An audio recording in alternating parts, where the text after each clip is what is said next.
So thank you all for coming. I'm Philo Hutchison. I'm a member of the Friends of the Library Board, or Library Group, or whatever its name is. And I got asked to moderate this because when Melissa started talking about it, I blurted out, Darrell gave me my first pot plant in August of 1969. Did he? So, you know, I have a certain affection. I didn't know Darrell particularly well. That's what I looked like in the fall of '72, much to my parents' delight. But he was like 5 years older than I was. And at that time on the island, you kind of separated by years, and so I didn't know him that much, but I certainly knew who he was and what he did. He went to Haight-Ashbury, and he went with Maddie Coombs and Steve Rolerson. And they came back, and I think Maddie and Darrell were the two that changed the most. Steve sort of continued on Steve's way, but they changed. And I think they went twice, as I recall. '67, which was the official end of the Summer of Love. The hippies buried themselves, according to Life magazine. We never called ourselves hippies after that. We called ourselves freaks, and we're happy to be called that. In the summer of '69, I took my first hit of weed in November of '68 in a bathroom in a Methodist church with all the lights out on a Tuesday night. What? You didn't inhale, did you? I inhaled fully, and I never gave it up. I celebrated my 50 in 2018. And so Darrell was more distant. I knew who he was, and I'd run into him once in a while. I was really sad to see that Warren Pendleton just died, because I partied a lot with Warren at the time. And four of us went to Woodstock: Phil Rollins, Dennis Rollins, Stuart Rolerson, and I, and came back. And part of the reason we went was because Darrell brought people from Haight-Ashbury to summer on the island, actually right up where Janice Pitzel lives now.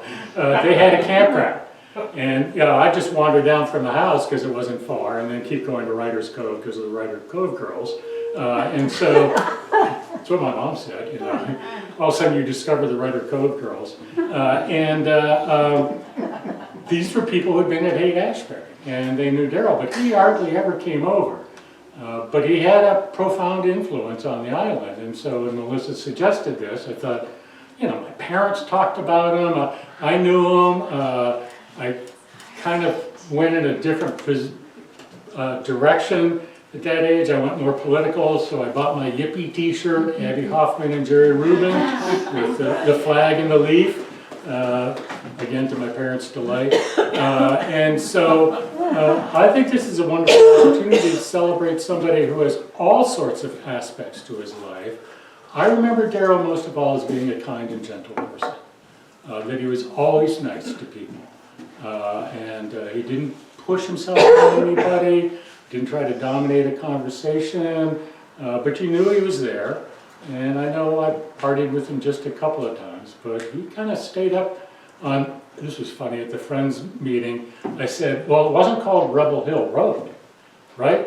I can't remember the original name, Ruth, but it was, everybody started calling it Rebel Hill because, well, Darrell and Steve lived up there, and Patrick O'Bannon turned around and said, that explains why it was called whatever in the old books. And I'm like, yeah, it was because of Darrell and Steve, and they were rebels, according to the folks at the island. So this is a good opportunity, I think, for us to share, talk about Darrell. Will's going to talk for 20 minutes, and he has his... Or less, we'll see. Or less.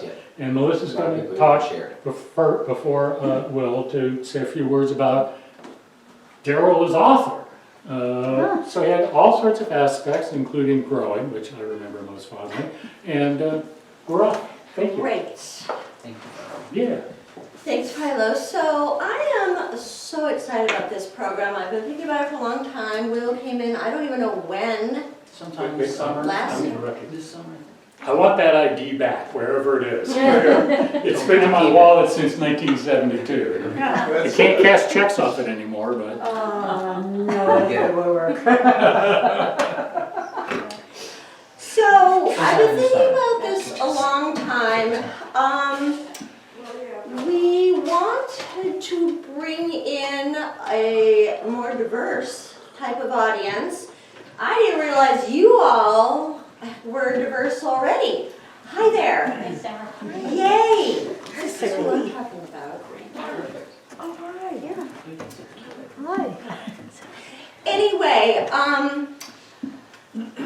when Will came in, and I don't even know, he started talking about Darrell, I'm like, well, he's a kid's book author, is what he is. And Will's like, he's a little bit more than that. And so we got talking, and I just couldn't believe how interesting this person was. So we decided to do a program. And so right now I'm going to be talking about Darrell as a children's book author, and then will take it from there. So, handy dandy history of Islesboro. Darrell was born February 21st, 1946. This is his high school graduation picture. I've got his yearbook. He graduated in 1964. We have other yearbooks. His parents were Clyde and Lydia, of course. His older brother, Wayne, born in 41. Younger brother, Stephen, born in 50. Is that your dad? Mm-hmm. Yep. And and then there's a Stuart. Yeah. Yeah. He went to Woodstock with us. He's the youngest one. Yeah. Okay then. And the last man standing of that generation. Yes. Okay. So, in Darrell's own words, each of these books has about the author page in them, and it says, that is the strangest thing, must be the wind or something. Absolutely. You can, I don't know, if it's distracting, you can shut that. Sounds like a song. Jerry's ghost. Darrell's ghost. Okay, Darrell A. Rolerson says of himself, I was born in 1946 he called himself an island brat, at the time when my town was trying anything to get its population up to 400. Island life was adventure and independence. Highlights included tourists, lobster feeds, hurricanes, town meetings, firemen's balls, and no school. Summer promised months of unbroken camping, boating, fishing for mackerel, swimming in the warm salt creeks, and cucumber raids. He mentions that a lot. Loves cucumber. For the latter, every self-respecting boy in town was expected to lug around a salt shaker. Winters, the days were black at 3 o'clock, and the long evenings were broken by sea stories. Coming from an ancient line of seafaring men, there were some genuine whoppers. I was then a connoisseur of creatures, early collections including 54 hamsters, a pair of groundhogs, 1 fox, a clutch of pheasants, a red squirrel, and a talking crow.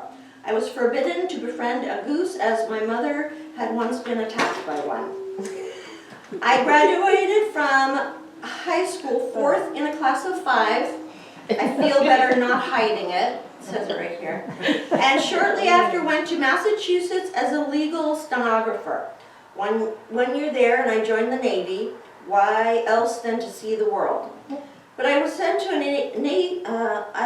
Army base and worked with civilians in an office in Washington, D.C., a trick for which I haven't yet decided to forgive Uncle Sam. Between times and part-times, I've been a truck loader, shoe salesman, gardener, chicken debeaker, armed guard, houseboy, short order cook, insurance underwriter, bookkeeper, and clam digger. At present, with my only dependents, a flock of chickens, I'm devoting me to writing. When my chickens and I get hungry, I'm going clamming or else to the chicken house. Okay. So, Darrell published 4 books with Dodd, Mead and Company, real publishers. I'm quite impressed. A Boy and a Deer in 1970. I read all of these. I'd say they're all highly autobiographical, but this one for sure. He said the deer Jasper actually existed. So there is literally a picture of Islesboro in here, except it's called Summerport. And you have Herring Point instead of Hughes Point. You've got Crow Cove, Flat Island, Ram Island, Castine, and Lincolnville. Very obvious local terms and landmarks. And he included a story, he was dying, the kid in here, to go to Castine. Because it was a big city. And then in the summer, so I'm not sure when, but he said in the book that the bay froze over at some point, and so mid-50s, I don't know, but again, it's fact and fiction. So the bay froze over, they drove to Castine on the ice in a car, and it was a big old city. Mr. Big Britches, 1971, a boy rescues a baby fox, runs away from a troubled home, but it has a happy ending. In sheep's clothing, 1972, a boy trades 5 pints of maple syrup that he produced for a black lamb scheduled for slaughter, and he called the lamb fair trade because it was a fair trade. And a boy called Plum in 1974, he climbs up a tree, steals a great blue heron chick, and raises it, and he wishes he could fly away, and he talks of being a hippie in San Francisco. So, I would like to read a passage out of his last book, A Boy Called Plum. This is one of his dreams. This is after he raised the heron. I have to say, I was blown away by these books. They are so beautiful and so well written. And I kept saying, ooh, I should read this sentence out loud. Ooh, I should read this one. Ooh. And it's hard though if it's like out of context, but this is 2 pages I'm going to read, and it's his dream. Deep in sleep, Rudyard dreamed that he could fly. For a while, he was the bird whose job it was every morning to greet the rising sun. But one morning, when the sun didn't rise, Rudyard flew away, in capitals, in search of it, out over the gray and frothing sea until he came to the mountains. Beyond the mountains, he saw a rainbow. And below the rainbow, he saw a garden where watermelons grew, sparkling under a ruby dew, and 2 humped camels were strung together with pearls. Rudyard flew down and landed on a path beside a river and looked around. He hopped through the wonderful garden, admiring the flowers and the many tempting fruits that hung from every limb. The old man, when Rudyard came upon him sowing seeds, introduced himself as the gardener. He said that the sun wasn't due to shine for a few days, and during that time, if Rudyard liked, he could stay in the garden and be the keeper of the rainbow, in capitals. There was only one condition. As long as he lived in the garden, he must never taste any of its fruit. Rudyard hadn't been hungry until the gardener mentioned the fruit. But after the old man disappeared, he felt starved. Then, from high above his head, the purplest and juiciest plum plopped handsomely at his feet. The plum was ripe, and Rudyard reasoned that the gardener meant only for him not to eat any of the fruit while it was still on the trees. No sooner had Rudyard pecked the fruit than all his feathers tumbled out and he was turned to stone, a dumb rock, not even a lucky one. When the gardener came back again, he just picked up the rock and flung it into the river that swelled with cool, clear water, sparkling like wine. It took the water ages to wash the rock away, 1 particle at a time.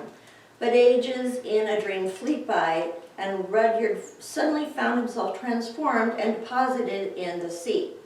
This time he was a boy, which was all right, except he was a boy without a name, and he had gills, which made him feel a little strange. He lived at the bottom of the sea, where he ate fish and burned dragons in his fire. He could have stayed forever, but when the sea learned that he didn't have any name, it was angered. It drove him away out into the world to find one. The boy without a name wandered for miles before he came to a town. He thought if he inquired around that he would find someone who would tell him which way he should go to get back to the wonderful garden. But when he looked, he found that all the houses had been built with no doors on which to knock and no windows to let the light in. It was night when the boy came to the graveyard. He hurried to pass through it, but before he could, the ground opened and out stepped Satan, hoary-eyed and resuscitating fire. Right then, when Rudyard needed them the most, he discovered that he had wings.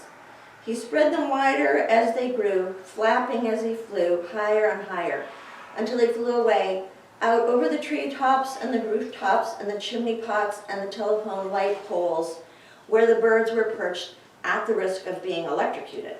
Rudyard flew out over sailboats on the sea. Aunt Lucy saw him. She didn't know whether to be surprised that he could fly or mortified because he was free. Every time she spoke, moths came fluttering from her lips. She stood out on the end of gooseberry nubble with her hands on her hips, and the wind that was clawing at her hair blew away the moths in a funnel. Right? So,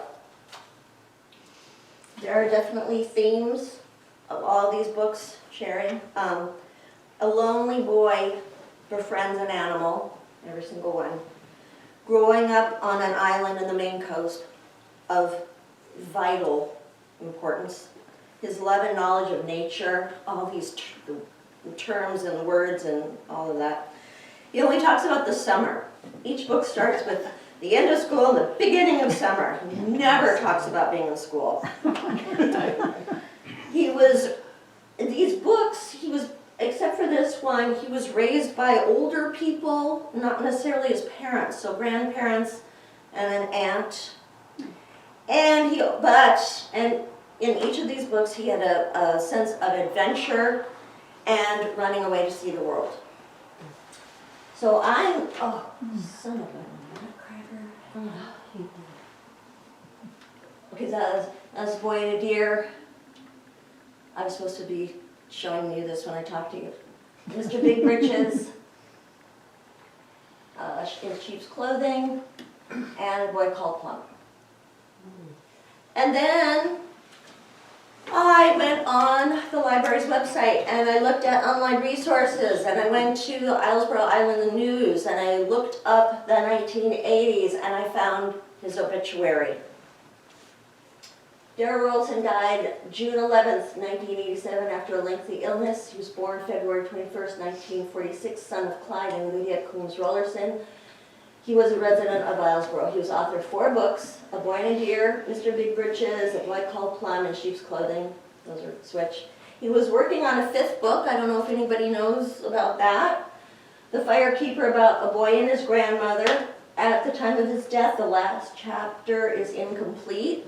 Love to find that. Mr. Rolerson was interested in horticulture and the preservation of original species. He was the curator of rare seeds. Is that what you were talking about? No, Steve? Well, I wasn't so much talking about rare seeds as something related to. Okay. He did collect rare seeds.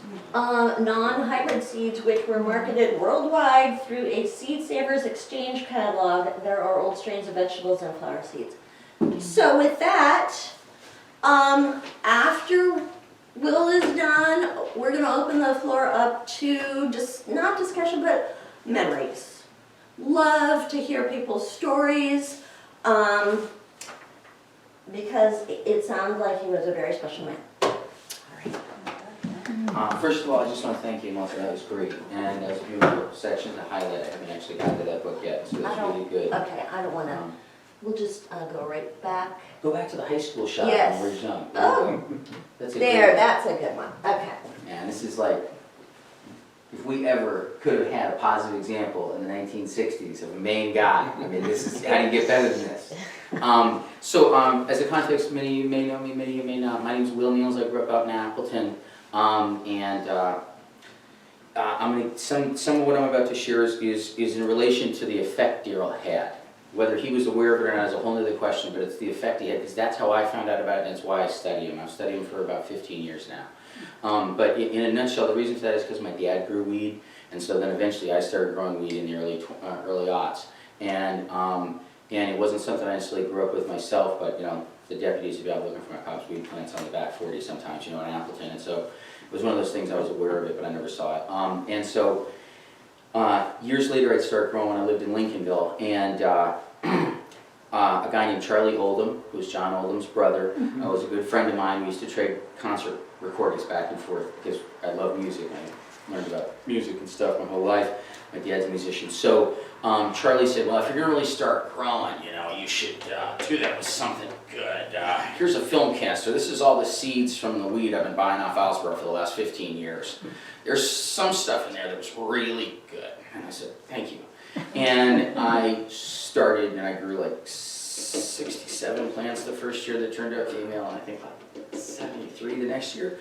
And anyways, the first year I grew 2 of these amazing purple plants that blew my mind. And one of my buddies from high school, I went to high school in Camden in the early 90s, started when I was 13 and 90, dropped out in 92 when I was 15, my junior year, but everybody knew about Islesboro weed. It was the best weed in the mid-coast. There was no discussion about it. I had a buddy who used to come out here and come back. We were in high school together. He wasn't a close friend, but he would come back with these trash bags of this amazing purple weed and other kinds of weed, and we were just like, whoa, he's a DJ down in New Orleans now. But anyways, it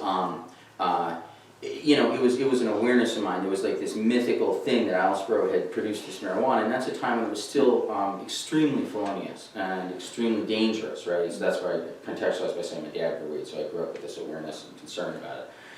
So anyways, he says, try these out, and my buddy's standing there and we're looking at it, he goes, dude, that's got the red hairs in the middle of it. It's the purple. Where did you say you got these seeds? And I was like, this guy who gets weed off Islesboro. And he's like, that's the Afghani. That's it. And there were 2 of them. And the next year there were 3 of them. In '04, I took it to Stark's, and I won the bud competition at Harvest Fest. I had the best weed there. In fact, I got first and second. And I know the one was that purple. It was his weed. It came down through other hands, I'm sure, in between, but the genetics is his Afghani from back in the early 70s.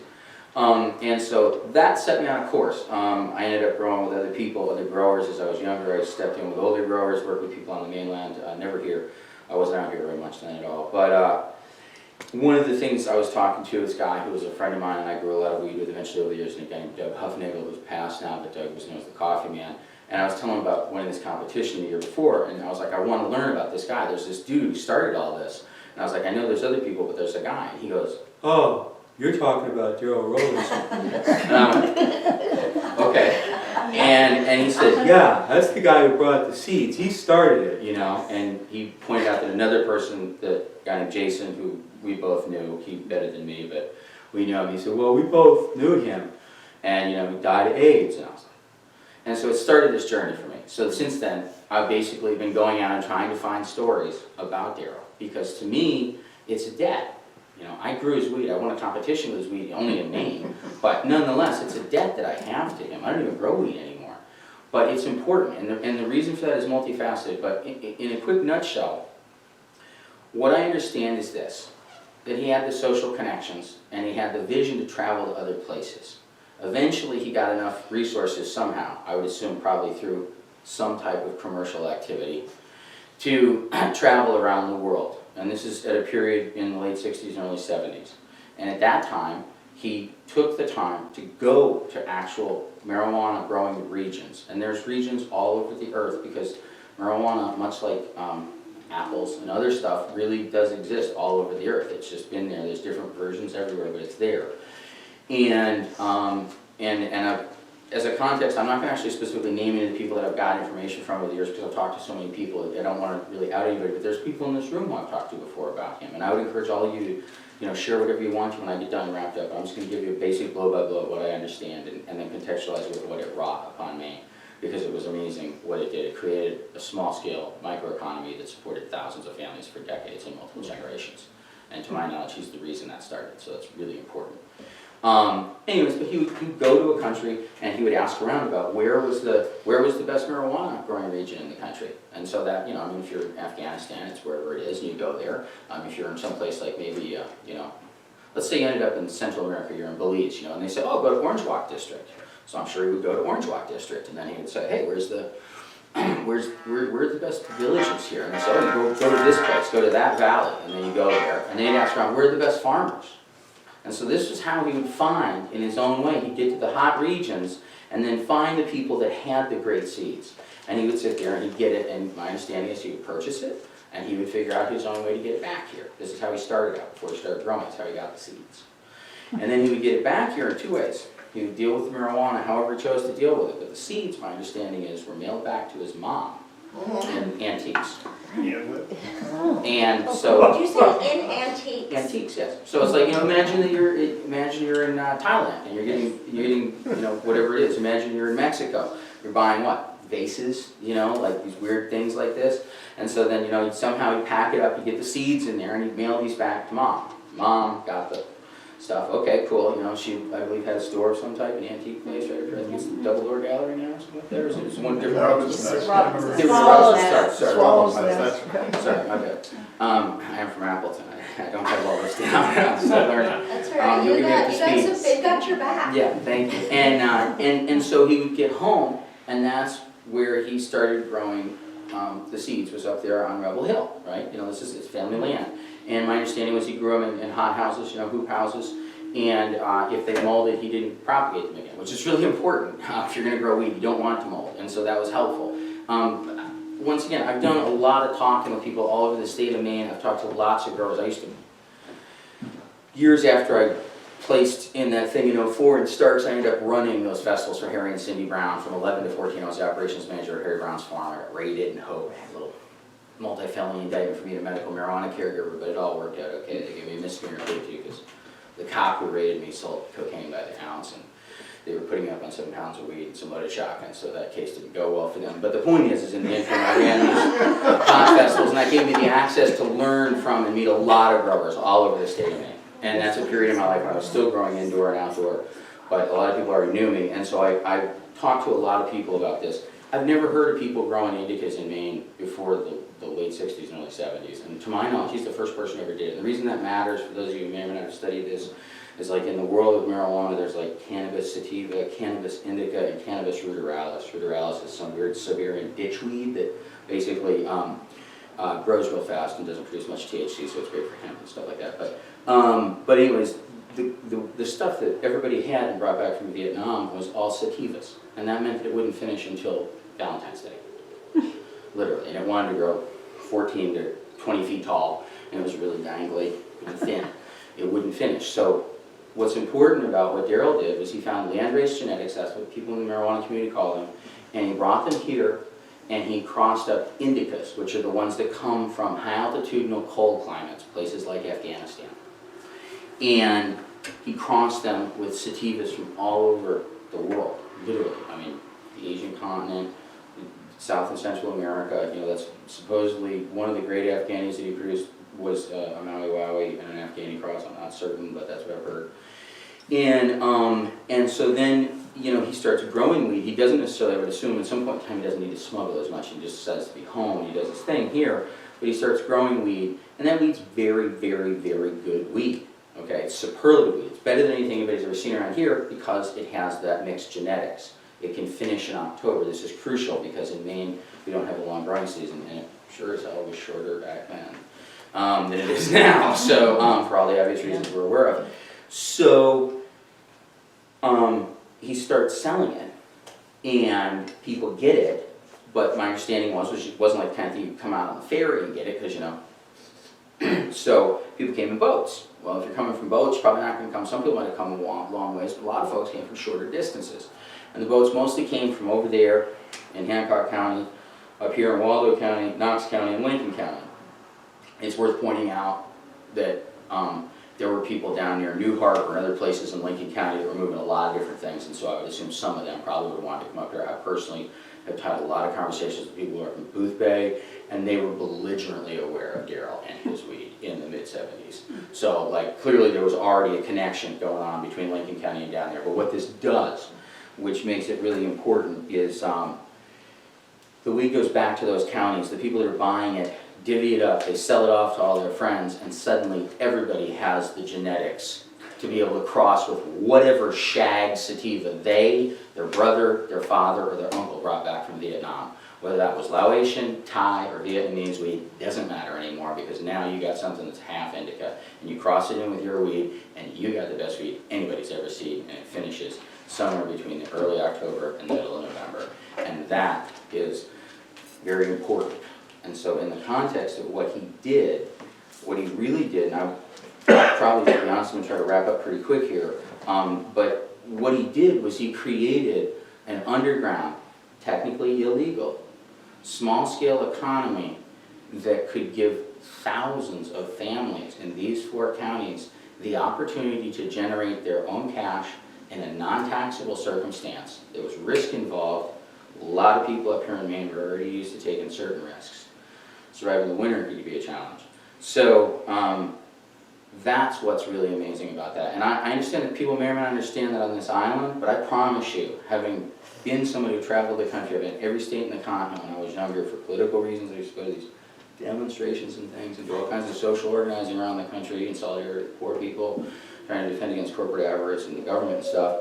And one thing that I found was that anybody in 30 to 35 states knew that if they were part of anything with a marijuana awareness and scene, and they moved up in it at all, they would know that Maine, and specifically this area, they wouldn't necessarily know the area, but they would know that Maine had the best marijuana east of the Rocky Mountains. That was established from the 70s forward. And I know that because, I mean, it's weird, a short anecdote, I was in Philadelphia one time for a demonstration to support this political prisoner named Mia Bujamal, and I was like running to get back to the bus, and I'm running to get down onto the L line to get down there to go back to Veterans Stadium. We used to organize these buses from Sierra up in Bangor, and there's 2 of them. So I'm running to get down there, and I was dressed all black, had a bandana on, and like, you know, bandana was pulled down, a black hat on, and I'm running, I get down there, run into the station, boom, there's nobody else on this train except one skinny ass teenage African-American kid. And he's got like, I remember, see him right now, leather fedora, leather coat, real skinny kid. And he looks at me, he's like, why are you running? You running from the cops? I was like, no, I gotta get back to Veterans Stadium, get on the bus, go home. He looks at me, he goes, home? Where are you from? I was like, I'm from up in Maine. The kid does not miss a beat. I mean, look, I'm from up in Maine. Maine? Y'all got some good weed up there. It was 1997. I was like, how the hell do you know that? He must be like 16, 17 years old. I said, how the hell do you know that? He goes, my boy in Trenton got some 2 years ago. That's shit I ever seen. Okay, that's a skinny ass little kid off of South Street in Philadelphia, 1997. He knew it. Okay, they knew in Asheville.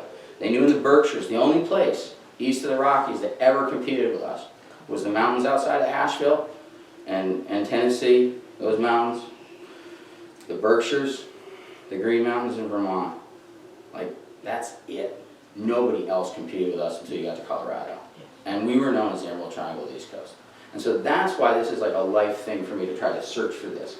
And to try to give him the respect that he's due. So I realize that's a lot of the information about me, but it's to give you context that this is why this stuff matters. So he gets these seeds going, he gets it, he starts doing this selling, and it hits the countryside, and the countryside goes alive. Literally, multiple generations. I grew up in Appleton. I remember when I was a kid, I heard about it, I didn't see it, but I saw another one time over in Washington. It's 3 dump trucks of pot. They took out somebody's place, 3 dump trucks. And I remember my mom standing there with the store, like the ladies on 17, it's the Washington Auto Parts store now. And this was like 82. And the lady, they were smoking cigarettes. And the woman at the store said, that's such a waste. And my mom was like, yeah, you know, and the ladies were standing there like, yeah, I was a little kid looking, I was like 5, you know. So I remember somebody in my family knew got busted with 900 plants on the ridge in 81 year before. That's the point. It turned into something that gave people the opportunity to change their lives and their destinies if they were willing to take the risk, and a lot of people would. And so I eventually did that later, but back around to Darrell in this context, I don't know if he understood the full width and breadth of this himself in his life. I suspect he must have known, because it happened. He only passed in 87. But I suspect that he understood this. But for me, it's important. And just so you know, there's a lot of people who've moved to Maine in the last 15 years to grow weed, and I don't necessarily tell them those stories, because I don't necessarily think they all deserve to know those stories. But I talk about this with Maine people, and I talk about this with the people I find. A few more things to point out to you. Some of the most famous weed in Maine that came from over on the edge of Waldo County and Kennebec County, where they meet, is called the Burnham Red Eye. My understanding is that that came from some stuff called the Turtlehead Red that was specifically contextualized. You know, to get background to some of the things that I've learned about Darrell that were really inspirational. I talked to people that grew some male plants for him. They didn't want to grow females, but they grew some of his genetic stock for male plants. And they said, yeah, I just grow those. I'd have a few different ones over at my house, and you come by and get pollen.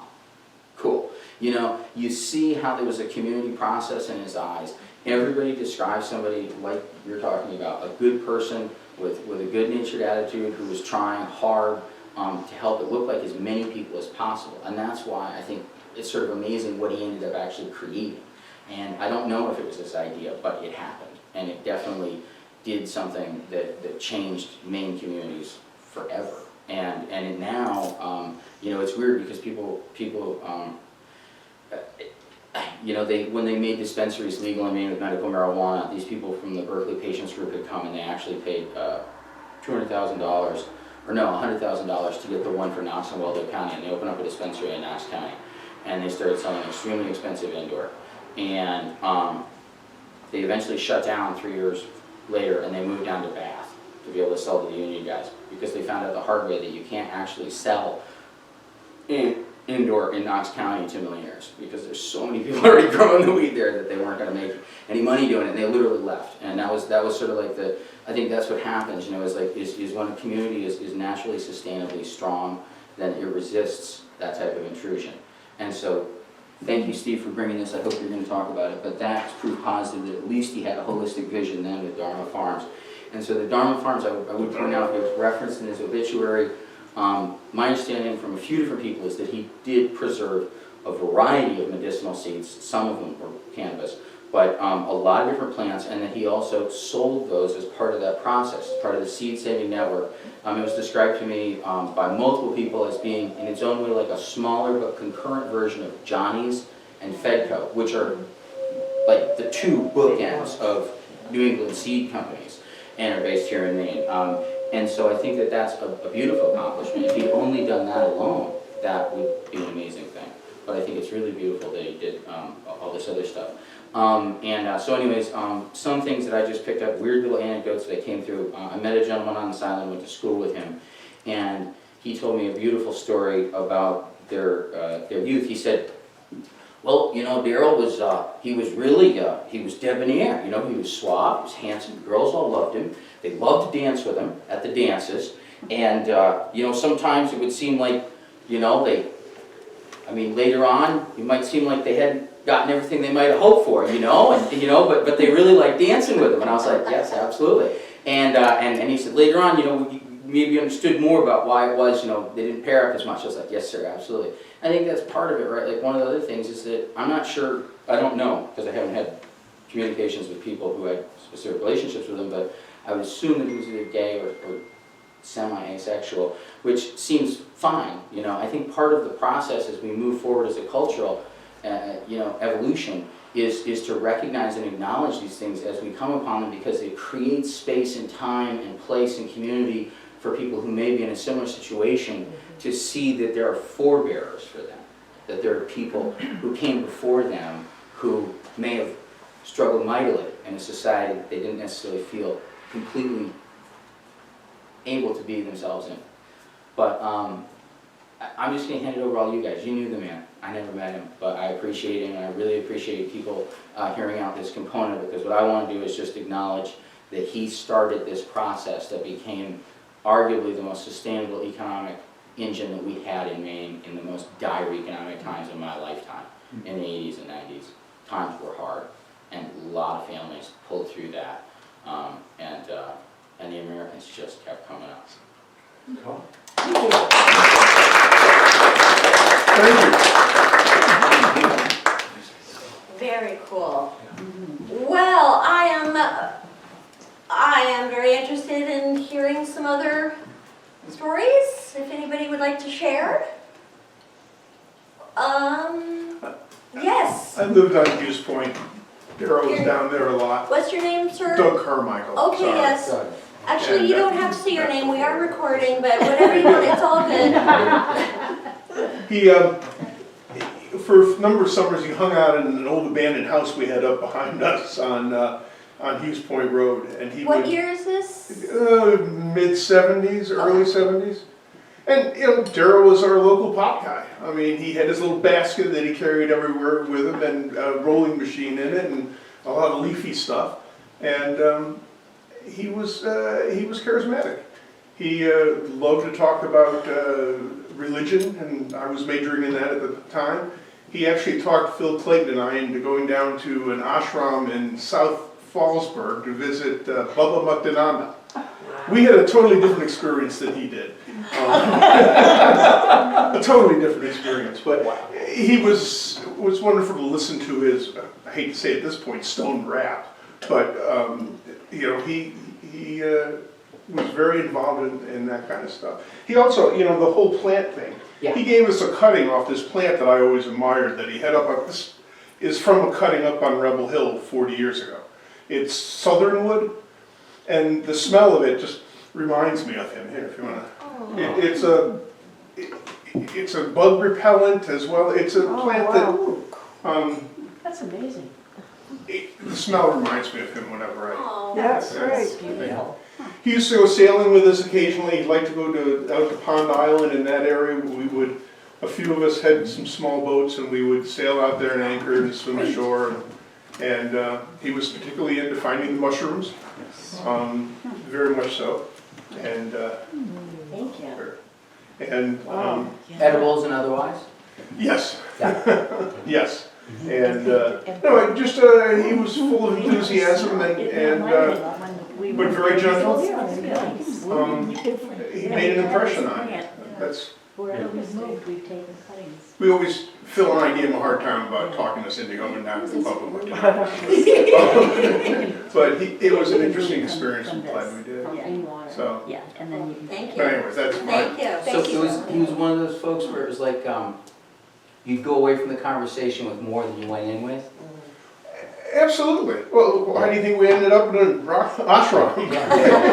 But no, but he gave you something to take away. Oh, It was knowledge, absolutely. experience, the It whole was thing. philosophical discussions. I was in theology at the time. We had a lot of just great discussions. And he had an open mind in the conversation? Absolutely. Yeah. Oh, absolutely. Well, discussions sometimes they're, somebody's, well, no, this is what but he had said an open mind with him. He and I had the saying that I believe in all religions that don't claim to be the only religion. Okay? And we had discussions about that. There are a lot of wonderful things out there that, anyway, so. Yeah. He was, anyways, that's my Thank hanging you. out with him. Thank you for bringing that southern wood, that's beautiful. Yeah, and if someone wants these for cuttings, Yeah, you could root it from that, yeah. Wow. I went to school with Darrell. He was in my class. We graduated together, went through sub-primary. We started, way up there. Yeah, oh yeah, classic. That beautiful still. Yeah. Mm-hmm. But he was, I don't know, he just was an all-around person for all of us. Did you call him Doll? Yes. Yeah, No, that I was don't his remember nickname. me personally ever, but that did come up, but I don't think I called him that. Really. Any particular stories? Well, I don't know. I'll tell you, he was good at shorthand. He was one of the best. He could do shorthand better than any of us. That was one thing. He worked as a stenographer, Yeah. what it said. Yeah, he was great at it. And then down here past, where Rachel lives, there used to be a building, they called it the pool room. Yep. Well, Darrell and I run a candy store in there one summer. Oh, We weren't very old either. I don't know, there's just a lot of, if I really think, but went on a class trip together at it was the World's Fair at that time we graduated. Wow. with Bobby and Barbara Pendleton. They were chaperones. Yeah. But Darrell was really easy to be around. You know, I never thought about whether he just seemed to fit in with all of us, didn't he? Didn't he? Never thought about him dating. Well, at that, I don't know. So just, he was your cousin somehow. Yeah, his father was my grandfather's brother. Right, there you go. Okay. Yeah. And did you remember it? I don't remember him, but I mean, he was older than I was, Right. so. Was he already gone or so? No, I remember him kind of, you know, being in high school like this and stuff, but I mean, the age difference was so much that, you know, we didn't hang out or anything, but, you know. Cool. I'm not really gonna say anything, but I brought a bunch of photos that I don't know how to put them out, but I thought maybe I'd just pass them around. Nice. Thank you so much, Nadia. Yeah, well, good thing. So, and you are, His niece. okay, so Steve's daughter.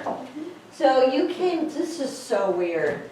I was reading one of the books, I've already forgotten which one, talking about Grandpa My Par- grandmother wrote some dates on the back. I was Parpy. curious. He called one of his grandfather Parpy, but called it, Right. everybody else called him Captain.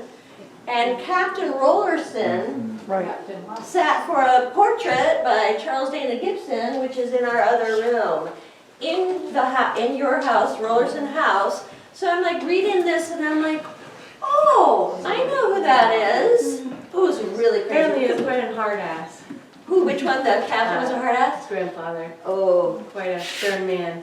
I well, he remember had some. helping Darrell tear all the electrical wires out of that. Yeah! He decided one day there was no way his life should be wrapped in wires. Right. And he tore all the wires out of the house. So when his brother and my Steve, dad moved yeah. in, there's Steve. no electricity, and now there's about 7 outlets in the whole house. Houses are- Yeah. Yep. Okay, so is this Darrell and this Wayne? Yep. Okay. Okay. Uh-huh. Yeah, Here's so the he had, young Stephen right here. Yeah. Cheated at his world traveling, he had to do it himself. so he didn't, I thought he was deployed to Vietnam, but it didn't sound like he was. No, no, and I don't think Steve went to Vietnam either. He was in the Navy. He too. said, yeah, he was in the Marines, and he Marines. went basic training, and he was ready, but I guess he said there were several times they had them all set to go, but then they didn't call them. Darrell told me a story about being in the Navy. As was mentioned in that little biographical piece, he really didn't like where he was stationed and he didn't like the job he was given. And he was apparently really eager to get out of the service, but didn't want to get a dishonorable discharge either. So apparently, according to what he told me, he came up with this plan. One of his tasks, working in the office, was to make coffee and then clean the coffee machine. Well, he began using Comet.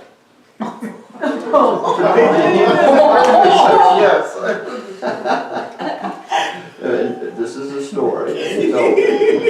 And so they never could quite prove that he was actually making them sick, but they were getting sick. And they thought maybe it was time for Darrell to go do something.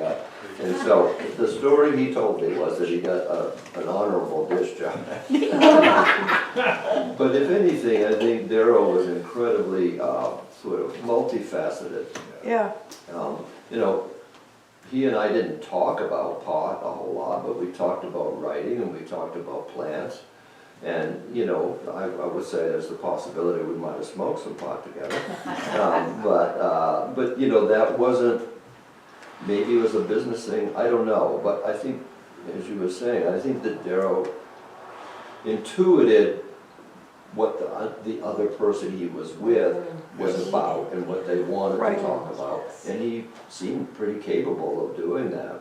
Very. I met Darrell in, I guess it would have been 74, in Camden at your mother's house. Yeah. And he knew Martha, Sarah's mom, and Sarah's dad, and he knew Bob Bauer too. Yeah. So I met Darrell through them, and then when I moved here, he was really helpful in getting me kind of acclimated to the community. So, you know, actually in many ways, Darrell became a really close friend until they passed away. So, but just multifaceted. We made cider together one time. He had a phenomenal degree of respect and appreciation for Elizabeth Ladd. She So- kind of helped Yeah, encourage him to write. so Craig said he might have, she might have helped him get published and with all that, I think so. yeah. Yeah, I think so. But we used her apple press once and made some great apple cider. So, you know, it's just, he's really a fascinating guy, and his dedication to Swami Satchidananda in the practice of yoga was incredible, and he could sit in postures that just, I couldn't even think about sitting in. So anyway, you know, it's just a different kind of guy, but incredibly bright and incredibly talented, but really, really good with people. Yes. Well, I think his mother really gave him a lot of support. Lydia gave him a lot of, Mhm. she went on some travels with him too, Yep, as I remember. yep. Has anybody else read these books? You, Sarah, you have? I've read them all. I am crushed that I did not know about these to read to my girls. I am going to order a copy for my house, possibly grandchildren. And I actually might talk to Down East to see if they'll republish them, because they are so good. They're so tender and They're beautiful. so amazing. Yes. I haven't read Elizabeth. I will read her next because apparently this island produces some pretty good writers. Yeah, Elizabeth had quite a reputation. So we do have 2 sets of these books. One stays here always, and the other is able to check out. So you are more than welcome to check out the ones that you are allowed to check out. Yes. Yes, Steve mentioned Darrell's devotion to the Swami. I don't know his name. Satchidananda. But Baba that was right to the end. I was on the ambulance crew when we transported Darrell to the hospital shortly before he died. And he had a picture of the Swami with him. And he was so peaceful. And he basically just looked at, you know, we tried to interact. He just looked at that picture the whole time we were with him. And then when we situated him in his hospital bed, we put the picture next to him where he could see it. Nice. And it was right at the, you know, people were very nervous about AIDS. And so the ambulance crew, they asked for volunteers. And I know Dave Lewis and I volunteered. I don't know if anyone else, but of course we had to be very careful. But I was very glad to be a part of at least that little part of his life. He was well respected down there too. When we went to this ashram, it was by way of an invitation through him, and they thought very highly of him down there from the people we met, at least. You wanna go ahead, go for it. One of the things is his mother and my mother and a bunch of other ones were all sisters. They were the Coombs girls. Okay. And he associated with them and all of his cousins when we had birthday parties and stuff. And one of the things when he went on trips, one time he brought back something illegal, and I don't know how he did it. He brought back a praying mantis. A praying mantis? Praying mantis, a few of them. And he gave 1 or 2 to my Aunt Ruth Sprague up on the property that we own now. And once a year, and I look for them, I find one, and he's usually on a telephone pole or on some piece of milkweed. And people have said, don't touch him, he'll bite. Well, I put my hand out and I talk to him, and he'll crawl on my hand and I'll carry him around. And he's beautiful. His eyes, you know, Oh, yeah. he's like a twig. He's gorgeous. Yeah. But he brought that back and gave it to Aunt Ruth and some other flower seeds and stuff. So Wow.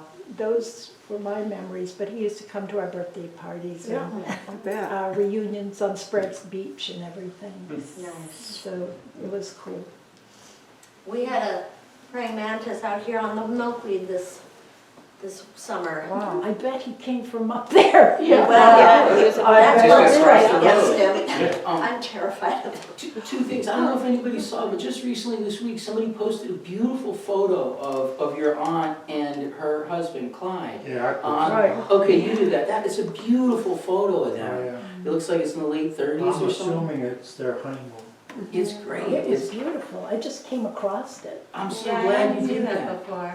It was It's, nice. Yeah. it's so great. And then the only other thing I just want to interject is you were talking about the concerns that people had, understandably, right? I mean, you know, we were like 5 years into understanding what that was. I remember at that time in '87 reading about it in like Time magazine and stuff, and you see it on TV out in Appleton. But one of my favorite stories that I've heard from people on this island about Darrell is a fellow who was a kid at that time in the 80s, he and I are around the same age, and he described being in whatever the place was that people would get breakfast. I'm not sure exactly where it was at that time in the mid-80s, but there was somewhere here on the island people that sat down and ate breakfast. And he described it being a Saturday or a Sunday morning, and Darrell coming in, and there was that trepidation, let's say, from some in the community, right, you know, of the unknown. And we were standing by a campfire over at Silas Babbage's, this is 5 or 6 years ago when I was talking that night. And we're standing there burning one, and he's talking, and he's like, I remember he came in, and you could tell it was like a bunch of people were sort of like, oh. And he goes, and I remember my dad said, Darrell, come over here, sit with us, come on over. And he came right over and sat down, and he had breakfast with us. And I could just see the way that it affected him as he told me about it. You know, it was this thing, he was very, you could tell that it was a point of pride. And I was so glad that he was there to see that and that he was there to participate in it. And that his father did that.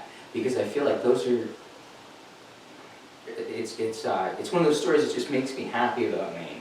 You know, is that somehow, even in times which people don't fully comprehend the dynamics of, and they're unaware of what might happen, there's still a sense of community and connection, of respect and empathy.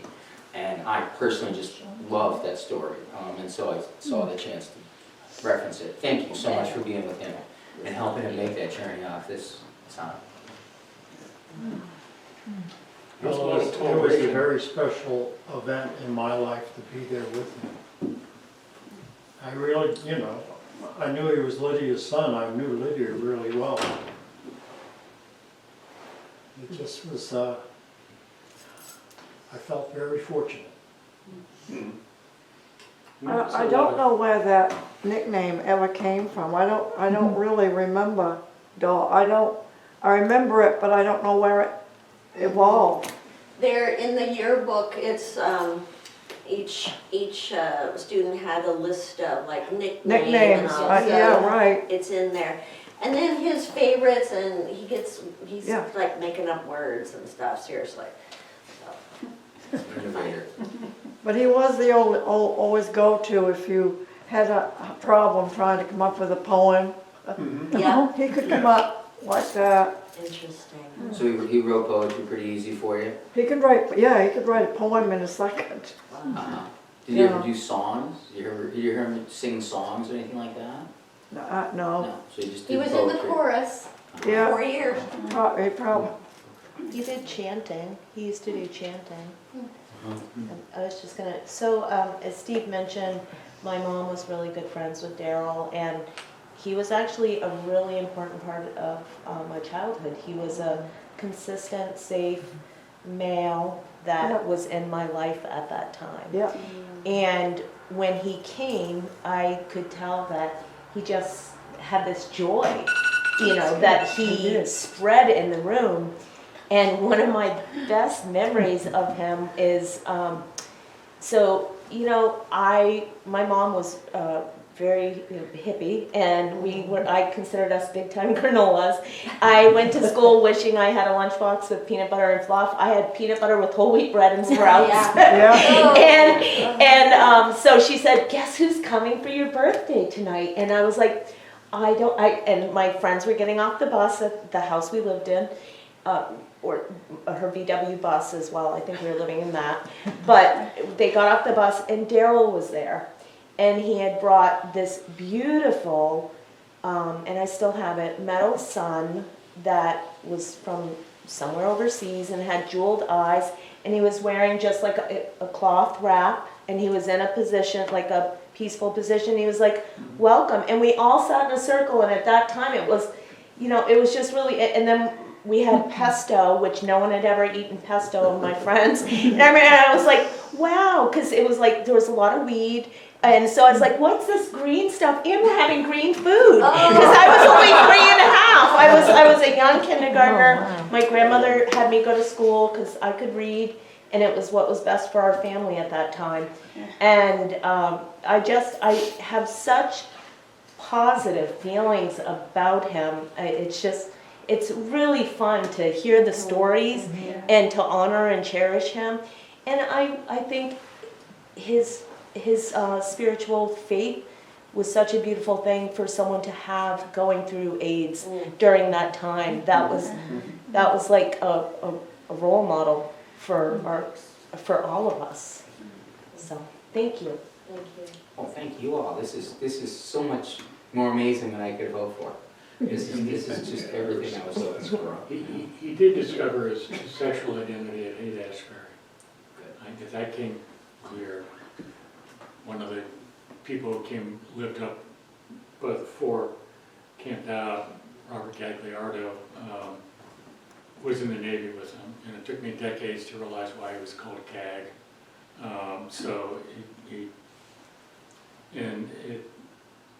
He's very calm about it. Nobody was really bothered by it at all. Older maybe, or some other people we didn't hang out with, but Darrell was a good person. Yes. I remember one summer he left to go to Haight-Ashbury, it was probably early September, and he left a note for a friend and I, or asked us to grab his harvest when it was ready, and told us the date it would be ready. And we chopped it down and hung it in someone's attic not far from here, and it smelled so bad. Anyways, or good, whichever. But I think maybe I was involved with the last harvest. Yeah. So, Do you happen to remember which year that was? Like 70s? mid-70s. Yep. Mid-70s. Cool. And I know that and Will has confirmed this, I can't find the confirmation in High Times. Can't believe I paid for the archive, but I did. And apparently he had a bud that was photoed. It was in High Times. I was going to ask that question because somebody always said, well, you know, Owlsboro Pot was mentioned in High Times once. I have But not I seen never the name saw anything Owlsboro. about it. I have not seen the name Darrell Rolerson. Never researched it Did either. a lot of research as a prof. I know how to do this. I keep digging. I figure I'll find it. There was one year, the first year of the cannabis stuff, which you told me about. There was a spread, and their second place was a purple. And there's a photo of it, but there's no identification, which in 1988 you didn't want the identification, right? I thought it was earlier anyways. But Well, so my understanding, just to really quickly, one of the resources that people have talked about, this is a guy who grew up in Camden and ended up becoming part of the scene around the Grateful Dead. And he was known not actually for marijuana as much, though it was one of the things that he had. He was known for selling Escher t-shirts. He had the only license for Escher t-shirts, and so he sold those on Dead Tour. And because they were licensed, the Dead people were instructed to not rouse them on tour, so he was able to do that. He also sold other things. It was a front, obviously, but anyways, he grew up in Camden, and so I met him a long time ago, and he, yes, the Grateful Dead and people in and around the Dead entourage would sporadically smoke Owlsboro weed. That's defined by the 80s. They came up to me quite a bit from 80 forward. You know, 80 to 88 were the years that they mostly played around here at different times. But he also has talked about that, it's because the lore when I was a youngster was that Islesboro we would play second in 84 and 86 at the Cannabis Cup, the early ones. But he's another person who, when I was talking to him about it, he was like, yeah, it happened twice. You know, blah, blah, blah, that was that guy's week, blah, blah, blah. You know, he had this whole thing. And he used to throw these huge lobster parties down in Portland, and a variety of bands would be both the Dead and also the Allman Brothers later, Allman Brothers Blues Traveler, Black Crows, all kinds of different people, Government Mule. And there's a legendary story about one of his lamb lobster baits where one of the island fellows, I won't get into which one, but it was the gentleman who brought the marijuana and the lobsters down from Islesboro. And he was watching Greg Allman, this is in 94, right after Woodstock. And Greg couldn't get into the lobster. He couldn't figure out how to get into it. He tried for a while, was banging it with his belt buckle. And this local gentleman, a shorter, slightly diminutive, at least in physical stature, physically speaking with a beard, excuse me, sir, would you like me to get one of those open for you? Oh, yeah, man. And this was one of Martin's parties. And he said, well, hold on. He went and got him a new one and broke the tail open, bam, bam, balance in the claws. He's like, here you go. And Greg, oh, thank you. And that's told to me directly by the guy who had the moment with Greg and brought the lobsters down and fished them himself. And he definitely helped get a lot of stuff down there to Greg and to those musicians. And so Greg is one of the people who's talked to me about that, about the mid-'80s Cannabis Cup finishes, which I just think that's amazing. You know, this gentleman had stuff here that he grew and he brought and he took over there and ended up, you know, being judged in those competitions. I think it's its own form of groundbreaking behavior. I want to hear some more stories, but please let's have some snacks and. Yeah, is there anything else anybody who hasn't managed to share? We can Thought of something else? We can keep talking. Yeah. Please, here, I'll pass. So I just love to ask this community a question. Are people happy that we're here now in this time and we're able to have these conversations openly about weed? I mean, this is the kind of thing, I just feel like the guys like Lenny Lookner that I knew and, you know, Dougie, I mean, I'm sure that Dougie's happy that we're doing this now, you know, like, well, finally. You know, and I just think that's, what's the feeling from you guys? You guys had a longer walk in some of these cultures than I did and dealing with the cultural repercussions maybe of being somebody who needed marijuana in their lives to be able to live, you know, a little bit better. Well, I'll weigh in on that, Darrell, I guess. You know, in the 70s, it seemed to me that actually it was fairly easy to grow and to smoke pot. And In the 70s, that may have been because I your kids. lived a cloistered life. I don't know what it was, but Being married. I remember going down to a Jerry Jeff Walker concert down in Portland and sitting in one of the squares in Portland and rolling a joint and smoking before the concert, you know, and not even worrying about it. You know, it just didn't seem to be a big deal. I remember Bobby Bauer telling the story about Bill Littlefield was the guy that read the meters, you know, for CMP, and he had to pull back pot plants in order to see them. But Bill was also constable at the time. Yeah. Yeah, so the constable was parting the Green Sea. Yeah. Yeah, Oh, I mean, he was because in private property. Bob just thought that was absolutely fabulous. You know? So, I mean, it was just a different time. I mean, it was illegal and you could really get seriously, busted. But it didn't seem like that was a big, strong threat. As long as you were fairly low-key in personal use. Selling was a whole different thing, I guess. But it did seem different. Then it became, of course, really, really, you know, dangerous. And now there's this other kind of different sort of acceptance. It's not unlike that other, but it is different because it's acknowledged now. The other was almost, I think, because people weren't really paying attention for the most part. So, you know, I remember once claiming to my parents that I was growing an unusual species of tomato. I tried that. Well, where are they? They died on the vine. Oh, gosh. Tomato. But I agree, it was the fireman's ball, back when the fireman, Yes. Owlsboro had the ball. And I was in the parking lot, kind of stumbling, and Waldo kind of laughed at me, and I said, "I'm not drunk, I'm stoned," and walked away. He just laughed, he didn't do anything, you know, I mean, he's no sense busting some 17. It felt safer out here too. It Yeah. really did.